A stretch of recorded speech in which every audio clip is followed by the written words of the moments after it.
Hi everyone, today we are talking about what fuels our body after the phosphagen system has ran out, or after that first 5 to 10 seconds of high intensity effort. The energy system that kind of takes over, if you will, is going to be anaerobic glycolysis. This is one of two glycolytic pathways, both of which use carbohydrates for fuel, but this one in particular, anaerobic glycolysis, does not use oxygen. So back to those carbohydrates. Carbohydrates are what we eat, like bread, pasta, etc. But our body doesn't just use the bread or just use the carbs. We break those down into two different substrates, if you will, glucose and glycogen.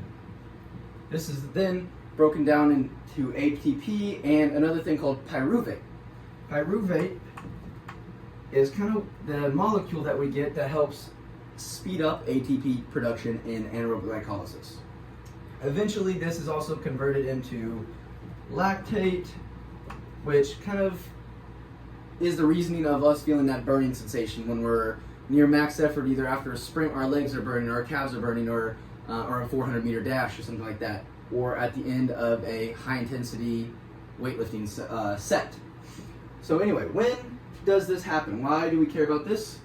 Well, we use this in things like the 400-meter dash, the volleyball match, volleyball, dance, anything that is pretty high intensity, repeated efforts. So even if we were just doing like between football plays, 2-minute warning, stuff like that. So now we know kind of when it happens, and kind of what it is. How do we get better at it? How do we train it?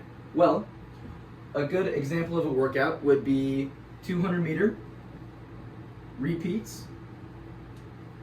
Let's just say 4 by 200, just to make it simple. And then we would want to rest for about 2 to 3 minutes. That is one way. We want to do something like 200 meters and above because the anaerobic glycolysis generally fuels 20 seconds to 2 minutes of effort. So anything between 20 seconds and 2 minutes of high intensity effort is what we kind of want to stick to. Another thing that you can do is 30 seconds on and 30 seconds off. And this is generally considered like HIIT training or high intensity interval training. HIIT. This is also two examples of what we'd call 1-to-1 or 1-to-4 rest ratio. So the 30 seconds on, 30 seconds off, that's a 1-to-1.